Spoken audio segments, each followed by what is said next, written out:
Beanie, what are you doing?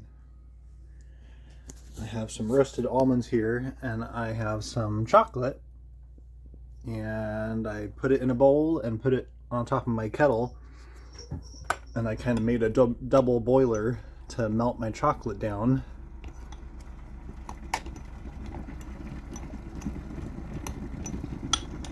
And then I'll pour the chocolate over the almonds and have some chocolate covered roasted almonds.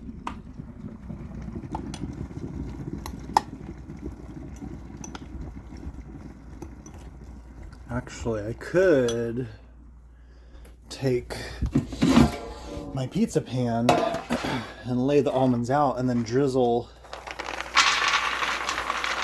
the chocolate over the almonds.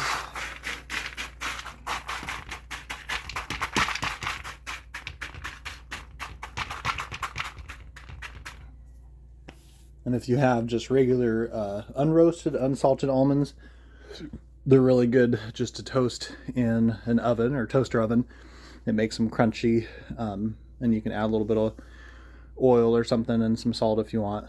But even just regular almonds, just toasted, make them yummier to eat. But these are already roasted and salted from the store.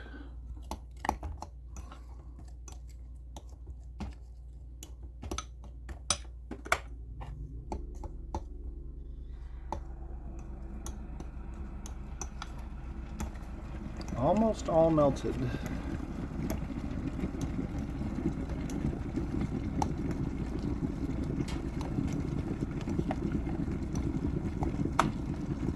There was even a little bit of peanut butter in here in one of the chocolates from Easter, so that'll be yummy. We'll see how it goes. And the reason why you make a double boiler, usually you have a pot on the stove with water and then another pot on top with your chocolate in it, is so that you don't burn the chocolate. And there are microwavable like chips, chocolate chips kind of made for microwaving and pouring over pretzels and different things, but it's still not as good as this. Double boilers are the best for getting nice, smooth, liquidy chocolate that's not burnt and not weird from the microwave. And I've done this before for other people, for parties and stuff, but this was just my own little idea and creation doing this. Okay, so I have my chocolate, and I'm just gonna drizzle it all over the almonds. Probably should have used a spoon instead of a fork.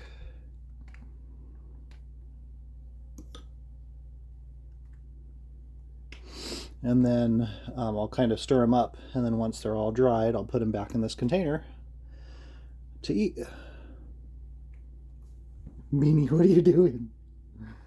You're not having any of this, Beanie.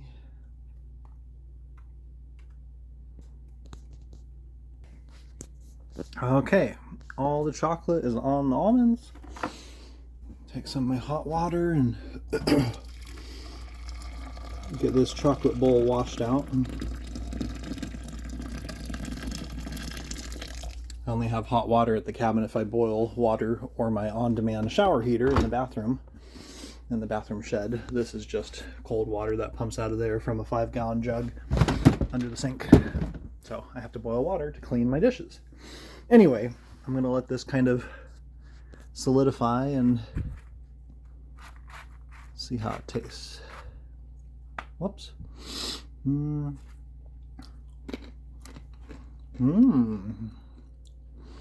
That's good.